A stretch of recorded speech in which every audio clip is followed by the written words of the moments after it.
लाडकी बहीण योजना खरं तर मी स्वतःच माहिती घेतली आहे. काल संध्याकाळीच 1,500 रुपयामध्ये किती राशन येतं हे त्याचा सगळा मी अभ्यास केला की त्या स्कीममधून काल संध्याकाळी बसून आम्ही मुळशीमध्येच होतो. माझे मुळशीचे अध्यक्ष आत्ताच वरती MSEBच्या कामासाठी गेले की 1,500 रुपये यांनी केले.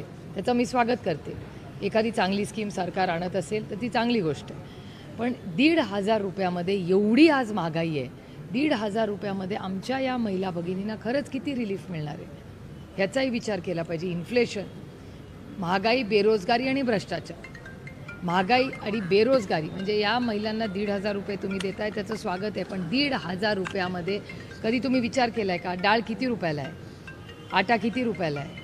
कोणीतरी जाऊन म्हणजे आता माझ्याचबरोबर चला किराणा मालाच्या दुकानात महिन्याभराचं सामान तरी 1,500 रुपयात भाजी आणि हे 1,500 रुपये पुरण्यासारखं आहे का? विचार करून सांगावं कोणीतरी. काही काल मुंबईमध्ये क्रिकेटपटूंना घेऊन जी बस मिरवणूक काढली होती ती बस गुजरातवरून आली होती असा आरोप होता आणि बसचं जी चाशी आहे ती ट्रकची आहे असंही सांगितलं जात आहे.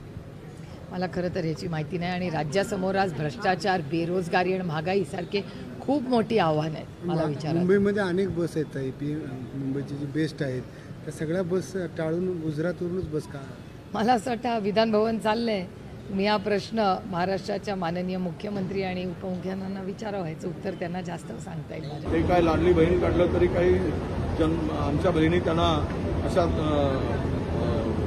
म्हणजे अशा सरकारला ते बहिणी मतदान देणार नाहीत. कारण महागाई आणि सिलेंडरचा भाव वाढवून महागाई वाढवून लूटलंय. त्यामुळे जनतेचा एक आम्हाला काल मुख्यमंत्र्यांच्या नावे एका बहिणी पत्र तुम्ही 1,500 देण्यापेक्षा महागाई कमी करा असं त्यामध्ये पत्रामध्ये उल्लेख आहे. मुख्यमंत्र्यांना पत्र दिलं. तर हे 2 महिन्यासाठी वाटाण्याच्या अक्षता लावून सरकारी पैशातून मध खरेदी करायचा जो काही प्रकार होता तो आता जनतेने ओळखला आहे. शासकीय निधीतून मध खरेदी करायचा केविलवाना प्रयत्न आहे आणि बहिणींना आमच्या आज सरकार आल्यानंतर ही सद्बुद्धी त्यांना वर्षभरापूर्वी का सुचली नाही, आताच का सुचली निवडणुकीच्या तोंडावर?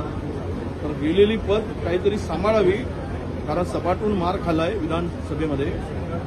ते केविलवाना तो प्रयत्न आहे आणि त्यातून काही निष्पन्न होणार नाही.